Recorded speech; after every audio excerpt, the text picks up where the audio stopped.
아들 내외가 아이를 데리고 집에 왔다. 외식을 하기로 했는데 수아가 엄마가 해준 파스타를 먹고 싶다고 했다며 두 사람이 부엌으로 들어갔고 아이와 나만 소파에 덩그러니 앉아 있었다. 어색한 기운만이 감돌았다. 아이와 눈이 마주치니 눈길을 바로 돌려버린다. 저 작고 어린아이가 나의 온도를 그대로 느끼고 있었구나. 아이의 가방 안에 동화책 한 권이 빼꼼 보였다. 책 읽어줄까? 하고 묻자 아이가 고개를 끄덕였다.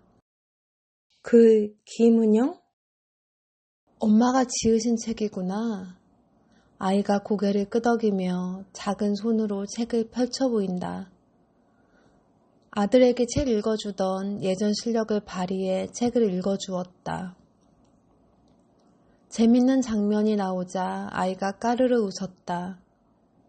그런 아이의 모습을 보니 어린 시절의 정수가 떠올랐다. 침대 속에서 내 팔을 꼭 잡고 이야기를 듣던 아이. 주인공이 속상한 일이 있으면 눈물을 또르르 흘리고 행복한 결말에 눈물을 글썽이며 눈을 반짝이던 정수. 그런 감수성 여린 정수가 품은 아이. 어딘가 우리 정수를 닮아 보이는 아이. 순간 촉촉해진 눈으로 우리를 쳐다보는 은영을 보았다. 서로 눈이 마주치자 어색한 듯 은영이 말했다. 어머님, 저기 있는 그릇들 써도 돼요? 괜찮아. 아이가 포크로 파스타를 돌돌 말아서 입에 쏙 넣고 오물거렸다. 양념을 잔뜩 묻히고 세상 맛있게 먹는 모습에 어른 세 사람의 얼굴에 미소가 번졌다. 수아가 파스타를 엄청 좋아하는구나. 아들네 식구들이 돌아간 후 수아가 놓고 간 헤어핀이 보였다. 작은 헤어핀을 가만히 만져보는데 한숨 섞인 미소가 번졌다. 참. 시간을 붙잡고 싶으면 지겨운 일을 하라는 말을 들은 적이 있다. 그 말은 맞는 말 같다. 오래전부터 꿈꿔왔던 것을 실행에 옮기니 내 삶의 시계가 더욱 빠르게 움직이기 시작했다. 꽃꽂이를 배우는 것은 생각보다 어려웠지만 내 삶이 한층 향기로워졌고 평온해졌다. 정신없이 지내다 보니 명절이 왔다. 사실 나는 요리에 영 소질이 없다. 남편은 늘 투덜거렸고 정수는 입이 짧았다.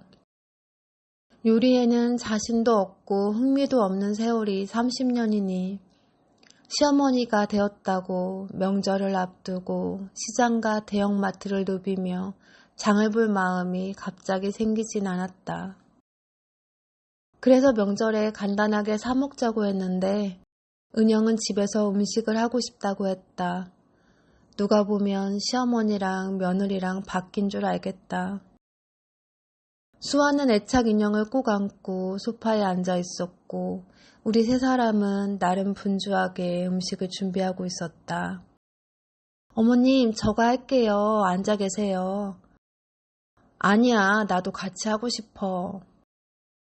정수씨, 여기 비 줘봐요. 수아하고 좀 놀아줘요. 이번엔 은영이 정수를 부엌에서 강제로 쫓아버렸다. 그런 은영이 밉지 않다. 한 동네 사는 시누이 순자가 집에 들렸다. 아유, 기름 냄새에 머리가 다 아프네. 잠깐 바람 쐬러 나왔다가 들렸지. 시누이가 아이를 한번 쓱 보더니 인상을 찌푸리며 말했다. 아이고, 너는 이제 아기가 아닌데 그 인형은 뭐야? 몇 살이라고 했지? 애착 인형은 이제 졸업할 때가 되었을 텐데. 수아가 겁을 먹고 엄마 뒤에 숨어버렸다. 은영은 속상한 표정을 감추며 아이를 토닥거렸다. 나도 아이가 상처받을까봐 마음이 쓰였다. 고모, 아이마다 속도가 제각각이에요. 애들 키워봐서 알잖아요. 우리 정수처 책은 써요? 동화 작가라면서요. 아, 선물하고 싶어서 가져왔어요. 손자 가져다 주세요. 은영은 동화책이 든 상자를 테이블에 올려놓았다. 어머, 이게 다 정수처가 지은 책이야?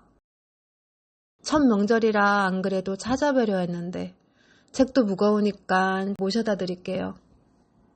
정수가 준비한 선물 상자를 들고 나오며 말했다. 아들네가 돌아가고 집안이 다시 조용해졌다. 다시 내 삶으로 돌아온 느낌인데 이 느낌이 싫지 않았다. 예전에는 주말만 기다리며 살았다. 정수가 언제 오나, 정수한테 언제 전화하나. 하지만 요즘은 다르다. 꼿꼿이 수업도 가고 그곳에서 만난 사람들과 차도 마시고 읽고 싶은 책을 읽을 마음의 여유도 생겼다. 삶은 원하는 방향으로만 가지 않는다.